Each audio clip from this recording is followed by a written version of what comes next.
모델 Y랑 가격이 비슷하다고 하면 저는 모델 Y 살. 모델 Y랑 가격이 비슷하면 무조건 이걸 산다고요? 아니라고 말하기도 참 애매하다. 네, 안녕하세요. 모카 김한영입니다. 제가 나와 있는 곳은 하하하하하하네요. 네, 제가 나와 있는 곳은 저게 날 비웃고 있어. 네, 제가 나와 있는 곳은 네덜란드입니다. 이 풍차의 나라 네덜란드에 나와 있는 이유는 바로 이 차 지커 7X를 시승하기 위해서입니다. 지커 7X는 여러분들도 잠시 후면 만나보게 될 자동차인데요, 대한민국에서 판매되는 최초의 중국 프리미엄 자동차라고 할 수 있습니다. 그동안 제가 여러 번 보내드리기도 했는데, 그리고 또 이 차의 시승도 저도 오늘 처음인데 이 차 주행해보면 어떤 느낌이 드는지 끝까지 함께 살펴보시죠.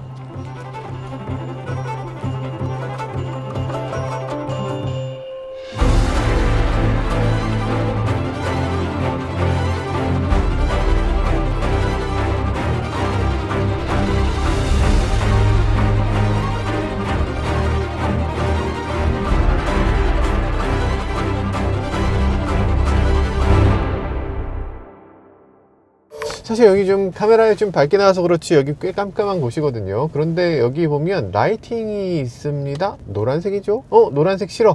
하얀색이죠? 너무 밝아. 내 눈 하신다면 이렇게 낮추면 밝기 조절 되죠? 요 색온도의 밝기에 이런 거 조절되는 거 너무 좋죠?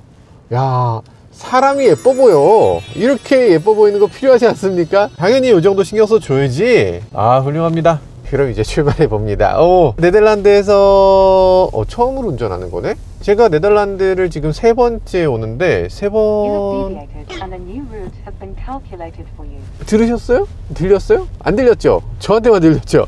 야, 헤드레스트에서 나한테만 내비게이션으로 안내를 해주고 있어요. 사실 네덜란드 처음 운전하니까 굉장히 걱정했거든요. 이거 혹시 잘못된 길로 가지 않을까, 헤매지 않을까 걱정했는데, 헤드레스트에서 귓속말 하듯이 야, 저기로 가야 돼, 저기로 가야 돼 이렇게 얘기하니까 이거 뭐 잘못 갈 수가 없겠는데요. 네덜란드 암스테르담에서 운전 많이 해보셨는지 모르겠는데 저는 지금 처음 해보는데, 여기 보니까 30, 30 이렇게 써있는 거 요거 되게 재밌네요. 여기가 30km 도로라는 걸 이렇게 노면에다가 표시해서 보여주고 있는데, 이 패턴이 굉장히 예쁘기도 하고 잘 만들어졌습니다. 역시 예술의 나라라는 느낌이 들어요. 뭐야, 차가 왜 이렇게 보들보들하죠?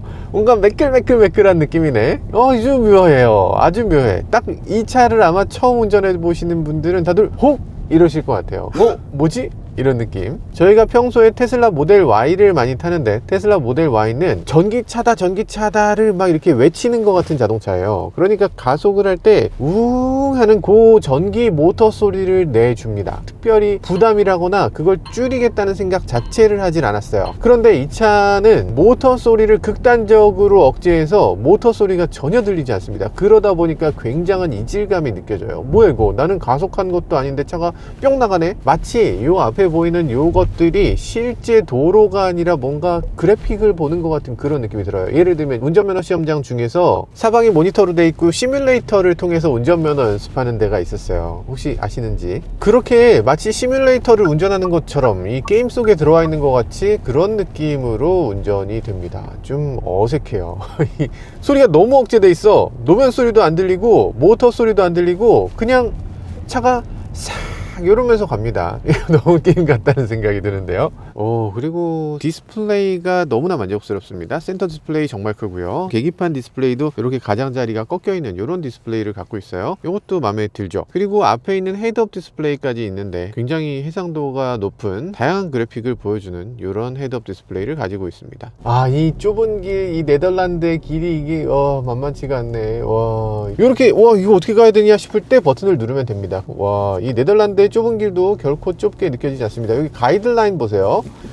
이렇게까지 완벽하게 여기다 딱 맞추면은 딱 들어가는 거지. 뒷바퀴에 가이드라인까지 있기 때문에 여기서 연석을 밟을 일이 없다 라는 생각이 들어요. 그리고 해상도 왜 이렇게 좋아? 연결 부위가 여기 있을 텐데 연결 부위로 느껴지지도 않습니다. 굉장히 자연스럽죠? 여기 보면 내 차 밑을 보여줍니다. 반투명하게 이렇게 보여주죠. 와, 신기하지 않습니까? 차 밑에 카메라를 달았나? 어떻게 이렇게 했지? 라는 생각이 드는데, 기억력입니다. 기억력. 앞쪽에 있는 카메라가 바퀴가 굴러가면 고카메라에 비친 것이 여기쯤 있을 것이야. 그러면서 동시에 깜빡이를 켰을 때 내 차를 대각선 위에서 내려다 비춰주는 기능도 있습니다. 이거 봐요. 너무 멋있죠? 실제로도 폴스타를 타면서 폴스타에서 이 기능이 너무 편하다 이렇게 여러 번 말씀드렸는데 한국이나 중국 회사들이 누구보다 잘하고 있는 것 같습니다. 휠 허브를 보여주는 것도 있습니다. 혹시라도 연석을 긁지 않는지 이렇게 보여주는데 네 바퀴를 잘 보여주니까 굉장히 도움이 됩니다. 그래서 이렇게 가까이 가도 연석을 치지 않고 딱 세울 수 있고 좁은 주차 공간을 가도 문제없이 딱 세울 수 있다. 이런 것들이 너무 편리합니다. 전 테슬라를 굉장히 좋아하지만 한 가지 아쉬운 게 있다면 이런 거예요. 이런 디테일이 좀 떨어져요. 테슬라는 카메라가 있는데 그 카메라를 이용해서 360도 서라운드 뷰 같은 것들을 제공해 주지 않습니다. 왜냐하면 테슬라는 자율주행으로 갈 거니까. 그런데 자율주행 안 되잖아 지금. FSD를 모델 Y에 넣어주든가, 넣어주기 전까지는 사람이 운전해야 되는데 그걸 안 해주니까 지금 바로 여러분들 옆에 테슬라가 있다면 휠을 한번 보세요. 제가 단언할 수 있어요. 모든 테슬라의 휠이 긁혀 있어. 안 긁을 수가 없어. 그래서 뒷바퀴 트레드가 생각보다 넓기도 하고 그것에 대한 카메라도 제공되지 않기 때문에 어쩔 수 없이 테슬라는 긁을 수밖에 없는데 그런 것들에 대해서 지커 같은 경우는 조금 더 낮게 만들어지고 있습니다. 내비게이션 화면이 정말 시원하게 뻥 뚫려 있어서 속 시원하게 느껴지기도 하는데요. 빠릿빠릿하고 시원시원하고 이렇게 돌릴 수도 있고 핀치 줌 다 되고 우리나라에서는 T맵이 들어온다고 하죠. T맵이 들어오기 때문에 아마 내비게이션의 불편함은 없을 것 같긴 해요. 그리고 그 다음에 필요한 것은 프로세서일 텐데 퀄컴의 스냅드래곤 8195 칩이 들어가게 됩니다. 최신 칩이죠. 안드로이드 폰을 사용하시는 분들은 아시겠지만 게임 해보면 이 3D 게임들 굉장히 활발하게 잘 되잖아요. 그런 것들을 이 안에 집어넣었으니까 당연히 충분한 퍼포먼스를 보여주고 있고요. 내비게이션 정도는 뭐 아무것도 아니죠. 자율주행을 위해서는 엔비디아의 오린 칩을 사용하고 있는데요. 엔비디아가 최근 들어서 자기의 칩들에 대해서 실제로 자율주행으로 전환하기 위한 알파마요라는 소프트웨어를 만들어내고 있잖아요. 그걸 도입하기 위해서라도 엔비디아 칩을 사용하는 것이 훨씬 유리하겠죠. 어떤 식으로 작동되는지 직접 사용해 보도록 하겠습니다. 여기 이 복잡한 네덜란드에서 켜봐도 되나? 상당히 걱정되는데 한번 해보겠습니다. ACC가 작동됐어요. 그래서 LCC, 유럽에서는 ACC와 LCC가 되고요. 중국에서는 완전 자율주행에 가까운 시스템이 도입되어 있습니다. 테슬라 FSD하고 상당히 비슷한 장치라고 할 수 있죠. 손을 대지 않고도 운전할 수 있으니까요. 우리나라에서는 또 어떤 식으로 들어오게 될지 아직 우리가 정확하게는 알 수 없지만 어쨌든 지금 봤을 때는 상당히 많은 것들을 해줍니다. 오토바이 저렇게 위험하게 가는데 이런 것들에 대해서도 전혀 개의치 않고 가고 있네요. ACC와 LCC만 갖고도 그래도 운전이 훨씬 더 편해지는 걸 볼 수 있어요. 그리고 핸들을 조금 과감하게 꺾는다는 느낌이 드는데요. 여긴 유럽이기 때문에 어디까지나 핸들을 잡아야만 됩니다. 현재 주행속도가 30km 제한이 있어서 이 차도 30km로 세팅이 되어 있는 걸 볼 수가 있어요. 앞차가 우회전하는데 나는 우회전을 하나요? 안 하죠? 우회전 안 합니다. 어디까지나 자율주행이 아니다. 지금 중국에서는 라이다를 함께 이용합니다. 그래서 중국 버전은 이렇게 위쪽에 톡 튀어나온 부분이 있고요.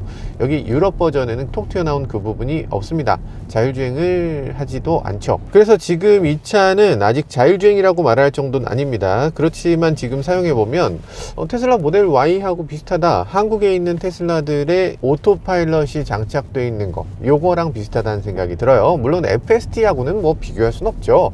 그런데 오토파일럿이 기본적으로 하고 있는 거, 차로 중앙 유지하는 거, 앞차를 아주 똑똑하게 따라가는 거, 이런 것들이 다 되는 거죠. 그리고 오토파일럿은 되지 않지만 이 차에서 되는 거, 깜빡이를 켜면 해당 위치로 차선을 바꿔주는 거, 이것도 됩니다. 여기서는 되는데 한국에서는 좀 지켜봐야 되겠죠. 네, 자, 목적지에 왔는데 목적지에 와서 이제 차를 세워보도록 하겠습니다. 우와, 자동문에 시트를 뒤로 빼면서 동시에 아래로 낮춰졌어요. 동시에 핸들을 밖으로 빼줘. 오, 좋네. 편하네. 야, 이게 너무 자연스러운데? 이 모든 것들이 되게 심리스하게 된다는 게 신기합니다. 브레이크 한번 딱 밟으면 동시다발적으로 쫙 일어나는 일입니다. 되게 잘 만들었죠? 동시다발적으로 쫙 이렇게. 멋져요, 멋져. 잘 만들었다 진짜. 와, 주변하고 너무 잘 어울리지 않아요? 와, 스웨덴 자동차 메이커다 보니까 유럽에서 가장 잘 어울리는 디자인을 잘 만들어내고 있는 것 같습니다. 저희가 타고 있는 이 차 지커 7X, 와, 외관에서 봤을 때 이 느낌 아주 신선한데요. 지금까지 있었던 어떤 차하고도 닮지 않았다는 생각이 듭니다. 스테판 질라프의 위대함을 다시금 느끼게 하는 것 같아요. 이 주변에 이 자전거들하고도 잘 어울리죠. 지금 한번 보세요. 한번 노는 모습 한번 보세요. 야, 멋있어. 어떤 면에서는 살짝 포르쉐가 떠오르기도 해요. 그리고 라이팅 시스템이라든지 이런 것들은 요즘 최신 자동차의 느낌을 느끼게끔 하죠. 그런데 지커 특유의 여기 라이팅 쇼 같은 경우는 이번에는 제공되지 않습니다. 그러니까 유럽에서는 그게 너무 과하다고 생각할 수 있어서 그런지 어쨌든 지금은 제공되지 않고요. 그렇지만 그 밖의 것들은 모두 들어 있습니다. 예를 들면 이런 거 자동문 같은 것들 들어 있는데요. 아, 좋네. 좋죠? 자, 이런 거 너무 마음에 들고요. 외관에서 봤을 때 이 미끈한 느낌, 그리고 이 깔끔한 느낌도 그대로 이어가고 있죠. 예를 들면 이런 것들, 요 사이에 플러시 글레이징이라고 해서 여기에 몰딩이 별도로 없는 거, 이런 것들도 꽤 멋진 지점이죠. 단차 관리 같은 것도 상당히 잘 되고 있는데 그 깔끔함을 만들어내고 있는 것들이 이런 것들 하나가 계속 쌓이면서 이 차가 정말 깔끔한 이미지를 만들어내고 있는 것 같습니다. 더 자세한 내용은 다음 장소로 이동해서 좀 더 살펴보도록 하죠. 자, 지금 고속도로 들어왔고요. 고속도로, 야, 이건, 야, 이 노면 소리가 들려? 안 들려. 야, 진짜 신기하지? 그러니까 어떻게 이렇게 조용하죠? 몇 킬로인가요? 95km. 와씨, 말이 되나? 좀 이상한 느낌이 들어요. 안 들리게 하는 그런 주파수를 귀에다 막 쏘고 있는 거 아닌가 하는 생각이 들 정도로 뭔가 이질감이 느껴집니다. 어떻게 이렇게 노면 소리가 하나도 안 나? 이렇게 조용하다고? 승차감이 이렇게 좋다고? 한번 넘어보겠습니다. 이음매. 오씨, 이음매가 어떻게 이렇게 돼? 진짜 말도 안 되는 승차감입니다. 이거 진짜 말도 안 돼요. 사실은 이렇게 누가 못하겠어요? 하려면 하는데 지금 중국 자동차 회사들은 이런 것들에 대해서 정말 극단적인 승차감을 추구합니다. 그렇기 때문에 이런 길을 갈 때 야, 요런 승차감으로 간다고? 와, 진짜 젠틀하다. 이건 말도 안 되는 정도의 젠틀함인데. 그런데 이런 식의 젠틀함, 이런 식의 부드러움을 추구하는 나라가 별로 없어요. 지금 여기 유럽이잖아요. 유럽에 있는 자동차들은 그동안은 단단한 것들을 더 추구했습니다. 딱딱하고 차가 좀 달리는 맛이 있어야지, 달릴 때 안정감이 중요하지 라고들 얘기했어요.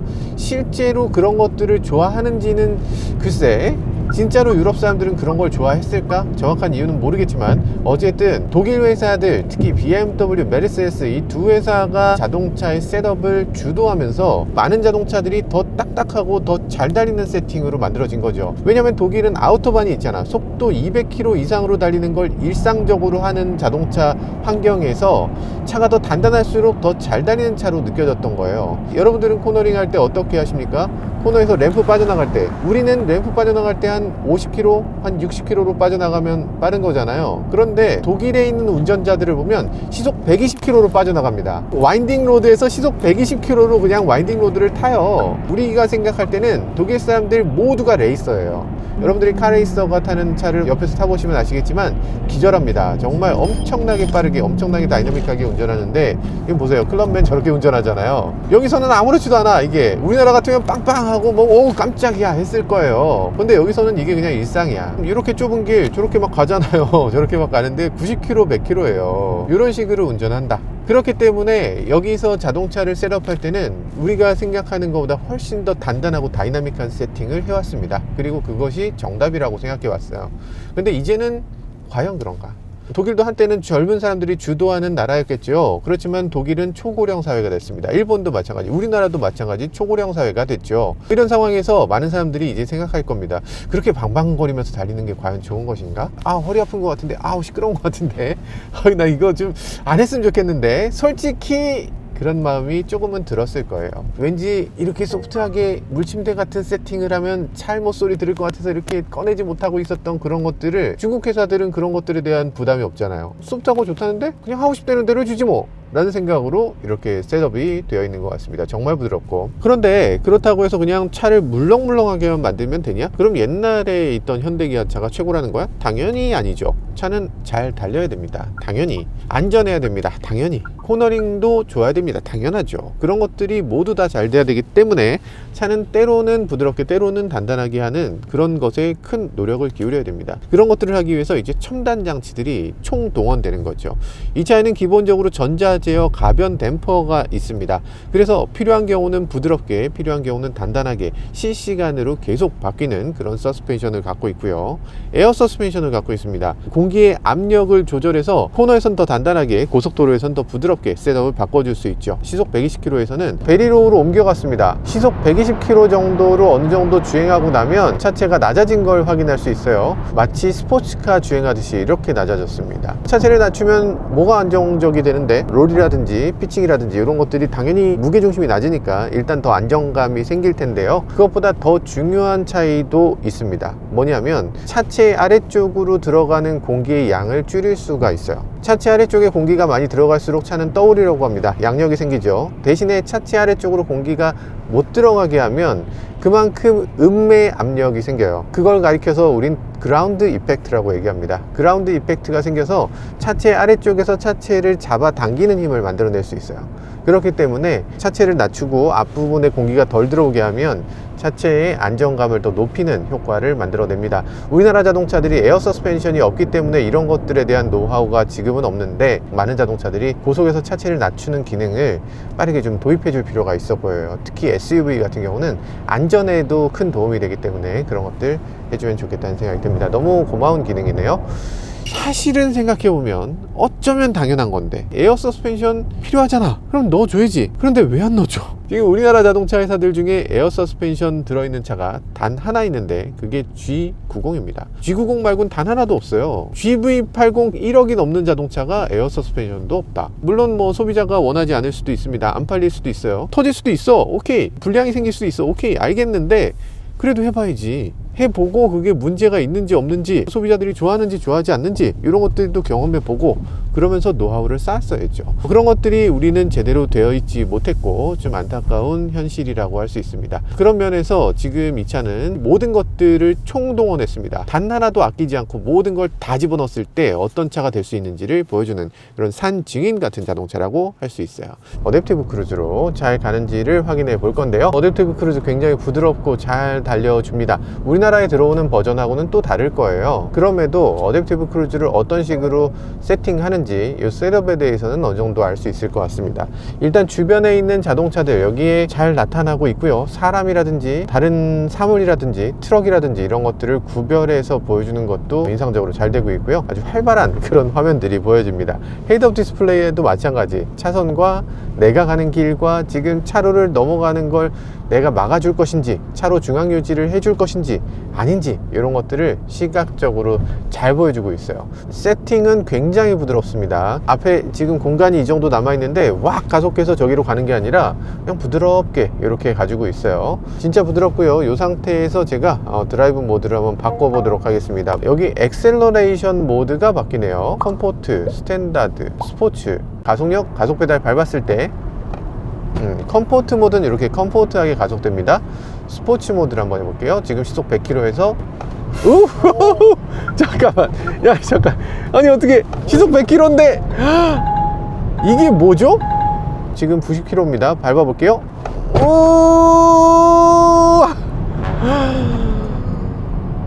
야, 이 차는 지금 636마력을 갖고 있습니다. 앞뒤에 모터 하나씩을 달아서 636마력을 내는데, 그러다 보니까 달리는 느낌이 진짜 와, 이건 좀 미친 게 아닌가 싶을 정도로 강력한 파워를 보여줍니다. 테슬라로 치면은 모델 Y 퍼포먼스가 떠오르는 정도, 제로에서 시속 100km까지의 가속 느낌에서는 테슬라가 앞서요. 3.5초, 이 차는 3.8초입니다. 제로 100에서는 테슬라가 앞서는 건 분명한데, 고속에서의 가속은 이 마력 높은 차가 깡패기 때문에 지금 이 차가 시속 100km에서 가속할 때 이런 느낌으로 가속이 돼주는 거죠.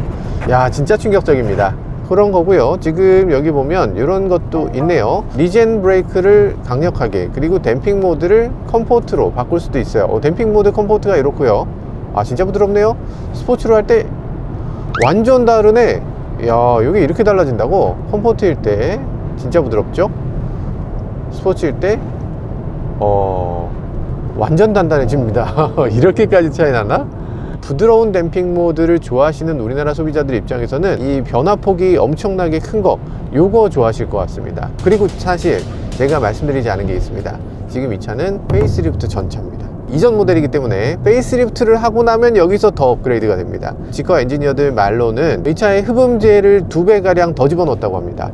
그래서 더 조용하고 2열에 이중 접합 유리를 사용해서 이것보다 더 조용해진다고 해요. 지금도 괜찮은데 뭘 굳이 더 조용하게 하나 싶은 생각이 드는데 그게 어떻게 될지 굉장히 궁금하네요. 그리고 지금 이 차의 페이스리프트 버전은 시속 100km까지 가속 시간을 3.3초로 당겼다고 합니다. 그만큼 강력해졌다는 건데 와, 테슬라를 앞에 놓고서 자꾸만 경쟁이 치열하게 이루어지고 있는 것 같아요. 이 경쟁이라는 건 정말 소비자들에게 너무나 좋은 거죠. 아주 흥미롭네요. 자, 여기서 파킹 딱 찾는군요. 자동 주차 기능이 있어요. 스타트 파킹 눌렀습니다. 자, 아무것도 밟거나 핸들 돌리지 마세요 라고 하고 바로 버튼을 놔두니까 호호, 왜 이렇게 점잖게 주차를 해? 약간 이게 한국 사람들 입장에서는 조금 너무 점잖네. 이런 곳에서도 주차를 할 수 있는 게 자동 주차 기능입니다. 와, 자동 주차 기능 미쳤다. 미쳤다. 아니, 한 번에 싹 들어가는 게 너무 신기해요. 오, 어떻게 이렇게 보정 한 번도 없이 왔다리 갔다리 한 번도 없이 한 번에 들어와요.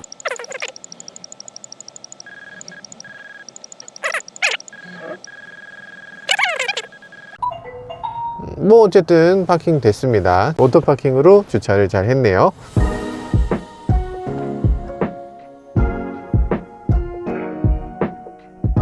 세상에 이런 아름다운 공간이 있나요? 풍차마을이라고 하는 곳인데요, 여기 보면은 이 네덜란드의 상징 풍차가 저기서 막 돌고 있습니다. 야, 뒤에 풍차가 있는 이런 아름다운 풍경 속에서 지금 지커를 시승하고 있는데요, 굉장히 멋집니다. 외관은 상당히 만족스러우시죠? 이쪽에 보면 이런 식으로 약간 날카롭게 올라가는 부분, 그리고 위쪽에 이렇게 내려가는 부분, 이런 것들이 이렇게 캐릭터 라인이 맞부딪히면서 굉장히 날카로운 디자인을 만들어내고 있어요. 이렇게 봤을 때 굉장히 따스한 선을 갖고 있지만 이 따스한 선이 차를 둔해 보이지 않도록 하는 그런 캐릭터 라인을 곳곳에 새겨 넣고 있습니다. 날카로움과 따스함이 함께 공존하는 디자인이라고 할 수 있어요. 자, 그리고 뒤편에서 봤을 때 이런 것들이 있습니다. 여기 보면은 후방 카메라가 이렇게 딱 정면을 바라보고 있는데, 이렇게 하는데도 불구하고 뒤쪽으로 범퍼 카메라를 사용할 수 있도록 굉장히 와이드한 렌즈를 사용하고 있어요. 그런 것들도 아주 재밌는 부분입니다. 그리고 뒤쪽으로 램프가 이런 식으로 튀어나와 있는데, 이 튀어나와 있는 램프는 밤에 보면 이런 느낌입니다. 그리고 이 부분은 지커라는 글씨가 있는데, 나름대로 멋진데 이 지커라는 브랜드가 정말 어떤 브랜드가 될지는 조금 더 지켜봐야 될 것 같아요. 사실 브랜드 이름이 중요한 건 아니죠. 브랜드의 이름은 만들어가는 겁니다. 우리가 포르쉐, 벤츠, 그게 이름이 좋아서가 아니잖아요. 처음에 어떤 차를 만들었고 어떤 차를 계속 만들어가고 역사가 쌓이고 쌓이면서 그런 가치가 만들어지는 거죠. 그런 의미에서 지커가 지금은 어떤 뜻도 갖고 있지 않고 굉장히 중립적인 이름이지만, 앞으로는 지커가 어떤 뜻을 갖게 될지 그런 것들을 좀 더 지켜볼 필요가 있어 보입니다.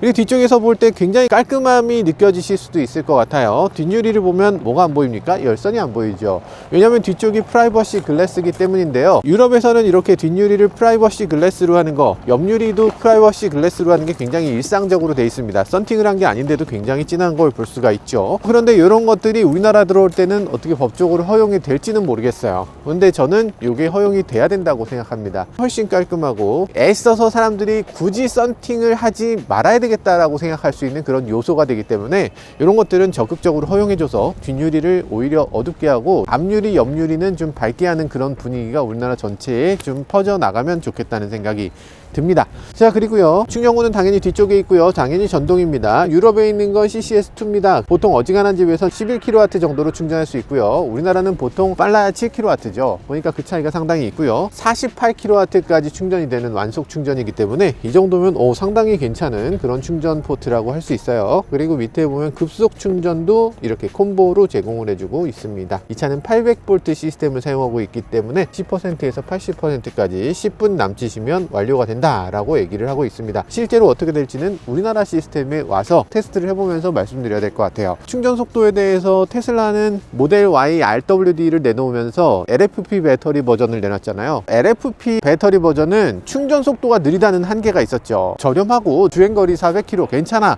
라고 생각하면서도 충전 속도는 좀 이런 생각을 하는 경우가 많이 있었잖아요. 그런데 지커 같은 경우는 정반대입니다. LFP 버전과 NCM 버전이 있는데 LFP 버전이 충전 속도가 더 빠르다고 합니다. 그 LFP 배터리는 자체 개발을 한 골든 배터리라는 건데요. 그걸 이용하게 되면 가격도 저렴하고 안전성도 더 높고 수명도 더 길고 충전 속도까지 더 빠르다고 하니까 사용하지 않을 이유가 없죠. 한 가지 안 좋은 점은 밀도가 조금 떨어진다는 거. 그러니까 같은 무게의 배터리에 넣을 수 있는 배터리 전기의 저장 용량이 조금 떨어진다는 건데, 그 점만 제외하면 LFP의 기술력이 정말 많이 향상됐다는 걸 볼 수가 있습니다.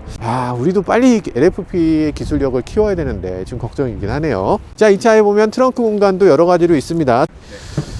자, 이렇게 트렁크 공간을 보면 나름대로 괜찮은 공간을 보여줍니다. 넉넉한 트렁크 공간을 가지고 있고요. 이 아래쪽에는 이런 식으로 수납 공간이 더 있어요. 그리고 또 이 아래쪽엔 수납 공간이 또 있어요. 그리고 서브우퍼 양쪽으로 있습니다. 그리고 여기 보면 12V 파워올렛 시거잭 어댑터가 별도로 마련되어 있어요. 그리고 여기도 보면 쇼핑백 거리 양쪽으로 있고요. 그리고 에어 서스펜션이 있는데 차체를 낮추거나 높이거나 할 수가 있습니다. 그리고 또 뒷좌석을 이렇게 접을 수도 있습니다. 여기를 이렇게 해서 짠! 이렇게 접을 수도 있어요. 그리고 위쪽에 여기 스피커가 별도로 마련되어 있네요. 여기도 스피커가 별도로 있습니다. 여기도 스피커가 있어요. 이렇게 위쪽을 향해서도 스피커가 있기 때문에 돌비 애트모스를 제대로 3D 사운드를 제대로 만들어 줄 수 있다는 거죠. 그럼 이제 뒷좌석으로 넘어가 보도록 하겠습니다. 내가 실수했네. 죄송합니다. 제가 실수로 손으로 닫았어. 적응이 안 되네. 손으로 닫는 거 아니죠. 이렇게 해서 그냥 버튼을 누르면 닫힙니다.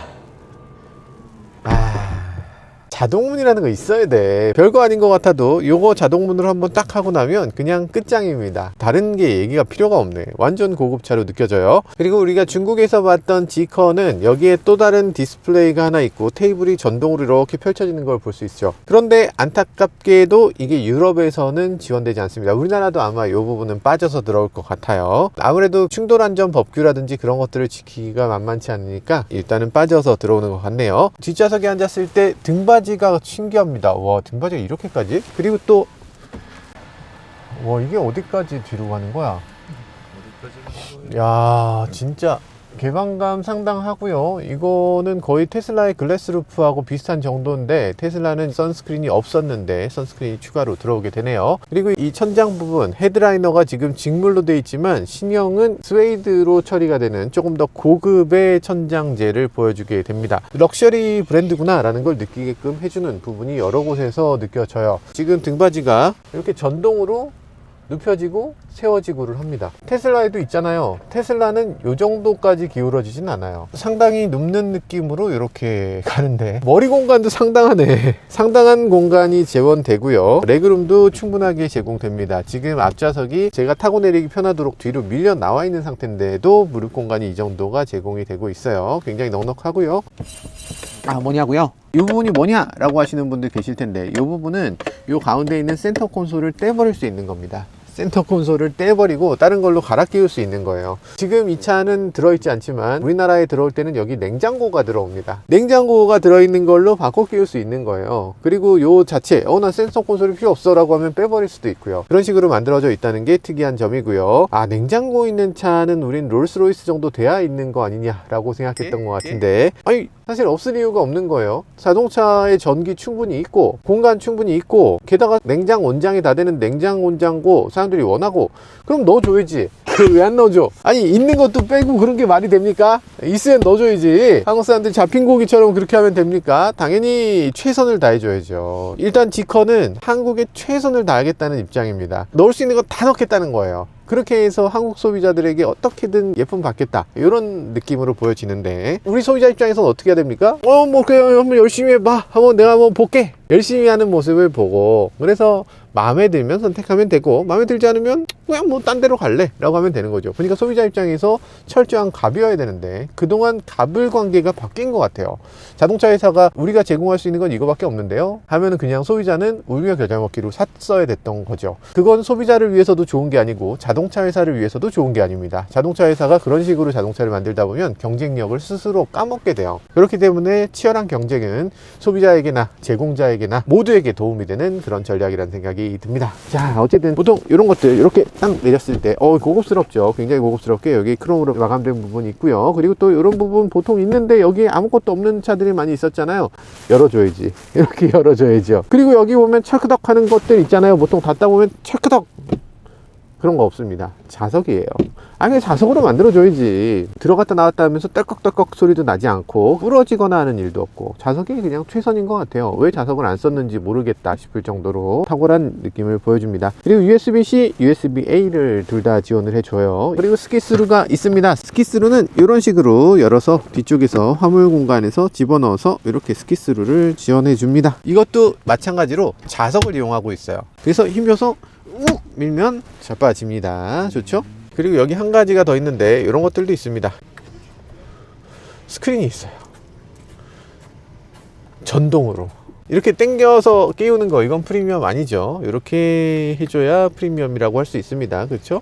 깔끔해. 그리고 가죽으로 마감돼 있어. 여기에 또 이렇게 앰비언트 라이트가 있어요. 이런 것들도 멋지죠.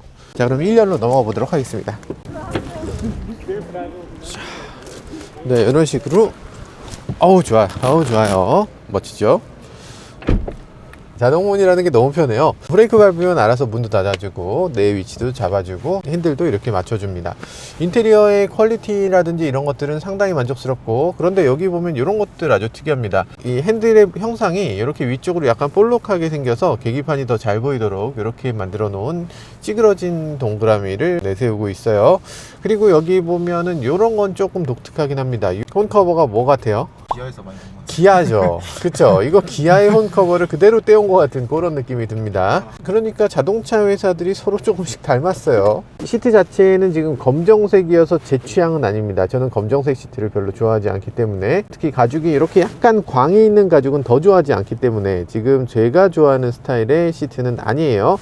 그런데 아마도 우리나라에 들어올 때는 버전이 몇 가지 될 거라고 합니다. 이게 좀 더 밝은 뭐 흰색이라든지 심지어 보라색이라든지 다양한 색깔의 시트가 들어올 것 같다고 얘기를 하는데, 그 중에서 어떤 컬러가 될지 모르겠지만 하여간 저라면 검정은 피하고 싶을 것 같아요. 그리고 나머지를 놓고 봤을 때 인테리어가 고급스러우냐? 네, 고급스럽습니다. 그리고 여기 라이팅 시스템을 이렇게 적극적으로 사용해서 굉장히 많은 부분에 앰비언트 라이트가 들어오도록 하는 이런 것도 특징이고요. 그리고 지커 사운드 그릴이 여기에 그리고 여기에 그리고 이 아래쪽에도 이렇게 마련되어 있는 것도 인상적입니다. 굉장히 화려하게 사운드 시스템을 보여주고 있네요. 그리고 이런 것들도 있습니다. 이렇게 열렸죠? 반대로 이렇게도 열립니다. 네, 요즘 들어서 우리나라 자동차들도 이렇게 많이 하고 있는데, 이건 예전에 렉서스에서 사용됐던 그런 것들이 이제는 일상적으로 많은 메이커들이 사용하고 있는 걸 볼 수가 있네요. 그리고 여기 보면 이렇게 슬라이딩으로 열고 닫는 이런 것들을 보여주기도 합니다.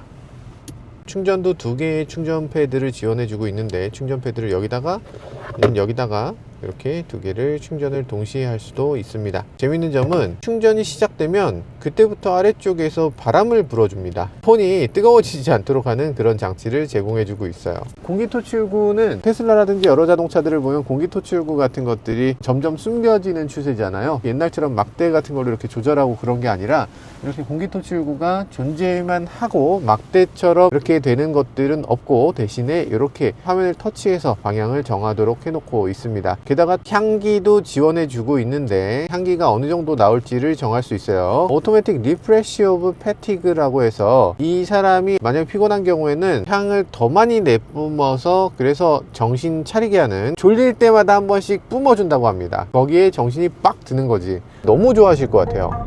제발 앞 좀 보라고 지금 난립니다. 계속 집들이 내가 피로하대.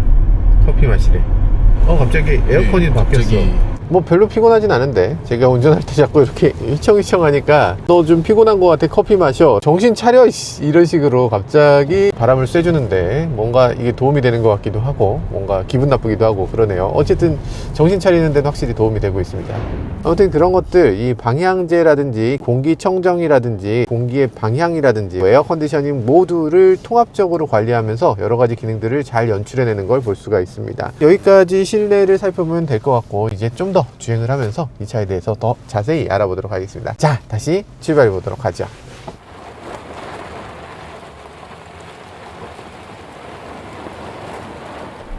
화면도 있을 거 다 있고 테슬라랑 똑같이 계기판 추가되고 분리 버튼 더 생기고 모델 Y보다 못한 게 없는데 저는 별로 말씀드리고 싶지 않았지만 저희 PD님이 말씀을 하시기 때문에 왜 이거 좋으면 이거 타는 거고 저거 좋으면 저거 타는 거지 굳이 비교를 왜 합니까? 라고 생각되는데 PD님이 그렇게 원하신다니까. 이 차는 일단 테슬라보다 크고 넓고 높습니다. 모든 면에서 테슬라 모델 Y보다 큰 차예요. 트렁크 공간도 더 넓고요, 여러 가지 면에서 더 큰데 실제로 실내가 그렇게 뻥 뚫린 느낌이냐면 그렇게까지 뻥 뚫린 느낌은 아닙니다. 일단 인테리어라든지 이런 것들이 검정색이 많이 사용됐고 인테리어 컬러가 우리나라에서 어떤 색으로 주로 들어오게 될지 어떤 게 많이 판매될지에 따라서 이 실내 느낌은 전혀 달라질 것 같아요. 그런데 테슬라는 어떤 자동차입니까? 테슬라는 모든 것들을 제공하지 않는 자동차입니다. 최대한 제공하지 않겠다고 만들어진 자동차예요. 그러니까 뭔가를 더 제공하는 게 아니라 뭔가를 제공하지 않음으로써 쿨해지는 자동차. 어떤 면에서는 미래지향적이라고 할 수 있어요. 뭔가 멋지죠. 쿨합니다. 예를 들어서 네덜란드라든지 여기 유럽에 있는 호텔들을 보면 슬리퍼를 안 주는 경우가 꽤 있습니다. 슬리퍼 왜 안 줘요? 이것이 친환경이니까. 가운은 왜 안 줘요? 그것이 친환경이니까. 생수도 안 줍니다.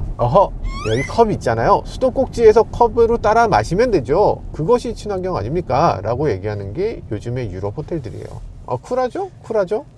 굉장히 미래적이에요. 과거의 인테리어의 꽃 문양에 뭐에 뭐 화려한 금박에 뭐 이런 거 이렇게 하는 거 굉장히 옛날 스타일입니다. 요즘은 아무것도 없는 게 또 쿨한 거예요. 인테리어도 예전 같으면 뭐 온갖 것들이 있었지만 요즘 집 인테리어는 이렇게 하는 게 대세입니다. 하얘, 아무것도 없어. 야, 멋있네 라고 얘기합니다. 그런 걸 가리켜서 우리가 흔히 미니멀리즘이라고 얘기를 합니다. 뭘 안 갖고 있는 거죠. 뭔가 지나치게 화려한 것들을 피하는 겁니다. 이것저것 많은 것들을 넣는 대신에 아무것도 없음을 가지고서 그걸 멋진 것으로 바라보겠다는 삶의 자세죠. 테슬라는 그런 자세를 갖고 있는 자동차 회사입니다. 그런데 그런 사람들만 있는 건 아닙니다. 그 반대의 사람들도 있어요. 테슬라의 그 심플함, 그 미니멀리즘이 나의 취향과는 맞지 않는다 라는 분들도 분명히 계십니다. 그런 면에서 지커는 확실히 후자에 가깝습니다. 화려한 자동차, 그리고 많은 것들을 갖추고 있는 자동차입니다. 테슬라는 모든 것들을 뺐습니다. 일단 헤드업 디스플레이 없죠. 계기판 없죠. 그리고 버튼들 없습니다. 아무것도 없는 것이 테슬라의 가장 큰 장점이라고 생각한다면 이 차는 기본적으로 테슬라가 가진 센터 디스플레이 있죠. 그런데 거기에 더해서 테슬라가 없애버렸던 것들도 다 갖고 있습니다. 여러 가지 버튼들 다 갖추고 있습니다. 헤드업 디스플레이 있죠, 계기판 있죠, 핸들 리모컨 버튼들, 그리고 또 와이퍼 스위치, 테슬라가 없애버렸던 기어 시프터, 2번 누르면 중앙 얼라인까지 해주는 이 시프터 기능도 제공을 해주고 있죠. 그러면서 테슬라의 장점을 가지고 있습니다. 2개의 무선 충전 패드, 그리고 넉넉한 수납 공간, 훌륭한 오디오 시스템이라든지 에이다스 기능들도 충실하게 갖추고 있죠. 그런 면에서는 테슬라하고 상당히 닮아 있다고 할 수 있습니다. 그런데 이 둘 중에 어떤 것이 옳은지를 판단하는 것은 절대 쉽지 않은 일입니다. 어떤 면에서는 많은 것들을 갖추고 있지 않고 전자적인 테크놀로지를 이용해서, 이 소프트웨어를 이용해서 자동차를 업그레이드하기 위한 가장 기본적인 하드웨어만 갖고 있는 것이 어쩌면 가장 바람직한 미래라고 바라볼 수도 있을 것 같아요. 근데 반대로 그 미래가 도달하기 전까지는 최선의 하드웨어로 소비자들에게 제공해 주는 것, 이런 것들이 더 중요하다고 여겨질지도 모릅니다.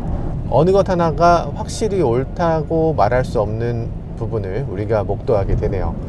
정말 경쟁적이고 정말 나름의 방법으로 최선의 자동차를 만들어내고 있는 것 같습니다. 진짜 중요한 거, 뒷좌석 승차를 해봐야죠. 많은 자동차들이 앞좌석 승차감에 비해서 뒷좌석 승차감이 떨어집니다. 왜냐하면 뒷좌석은 서스펜션에 움직일 수 있는 폭이 훨씬 작아요. 스프링도 훨씬 짧습니다. 그러다 보니까 뒷좌석에 앉으면 좀 더 단단한 느낌, 좀 더 움직임이 적은 느낌이 들게 되는데 모든 자동차가 그런 건 아니죠. G90 같은 경우도 앞좌석이 무조건 좋으냐 이렇게 볼 수 없으니까. 그래서 뒷좌석에 앉아서 뒷좌석 승차감도 살펴보도록 하겠습니다. 일단 뒷좌석에 딱 들어왔을 때 제일 먼저 느껴지는 건 아주 시원한 글래스 루프입니다. 글래스 루프 나 이거 싫어, 마음에 안 들어 라고 한다면 닫아버릴 수 있어요. 테슬라 모델 Y 같이 이렇게 별도의 디스플레이가 있지 않아서 이걸 닫으려면 앞좌석에 있는 운전사한테 얘기해야 됩니다. 김기사, 예. 선스크린 좀 닫아주지. 이렇게 해야 됩니다. 이렇게 닫을 수도 있고 여는 게 좋아 라고 한다면 열 수도 있는데, 사실 테슬라 같으면은 이런 거 닫는 기능이 아예 없잖아요. 유럽 자동차들 대부분이 이걸 완전히 닫을 수는 없습니다. 그런데 지커 같은 경우는 우리나라 소비자들과 비슷한 취향을 갖고 있는 중국에서 나온 차다 보니까 이런 것들 확실하게 덮어주는 모습을 보여주네요. 그리고 이 시원한 개방감, 이 상황에서 뒤로 젖힐 수 있습니다. 아이고 좋네, 아이고 좋다. 자, 뒤로 이렇게 젖혀서 아주 느긋하게 갈 수 있네요. 좋다 좋다. 아이고 좋구나. 아직은 고속도로도 아니고 하다 보니까 정확하게 알 수 없는데 지금 와인딩 로드를 갈 때 괜찮습니다. 자, 과속 방지턱 한번 넘어 볼까요? 과속 방지턱 괜찮아요. 진짜 괜찮아요. 무슨 럭셔리 세단 뒤에 타고 가는 느낌이 느껴집니다. 이게 가변 댐퍼와 에어 서스펜션의 조합 덕분인가? 라는 생각이 드는데 괜찮습니다. 컴포트, 스포츠였어. 와, 댐핑을 컴포트로 바꿨습니다. 이 차 느낌이 뭐랑 비슷한가 했더니 iX랑 비슷한 느낌이었네. SUV 같으면서도 조금 낮고, 뭐가 이렇게 부들부들하냐? 이야, 컴포트는 진짜 야, 대단하네요. 대단하네요. 우리나라 소비자들이 이거 타보면 큰일 나겠는데, 이거 테슬라 오너들이 뒷좌석에 앉으면 큰일 납니다. 뭔가 기분이 나쁠 것 같아. 이렇게 될 수가 있는 거였어? 이런 느낌이 들 것 같습니다. 일단 소음 수준은, 소음은 그렇게까지 정말 없다고 할 수는 없을 것 같아요. 일단 타이어 구르는 소리가 들립니다. 근데 이게 들리는 게 나쁘다는 게 아니라 앞좌석이 너무 조용했기 때문에 뒷좌석에서는 그게 들리네? 이런 느낌이에요. 여러분들 지금 이 정도 소리 날 때 이게 시속 몇 킬로라고 생각되세요? 시속 100km입니다. 시속 100km인데 지금 이런 느낌. 야, 이게 말이 되나? 너무 조용하잖아요. 진짜 조용하고, 그리고 앞좌석 아래로 발이 들어가고 시트 방석이 굉장히 넓어서 다리 전체를 확실히 맞춰주고, 뒷좌석이 정말 편안합니다. 갑자기 바람 소리가 생겼다. 왜 그러지? 라고 생각했는데 135km? 136? 야, 이렇게 빠르게 간다고?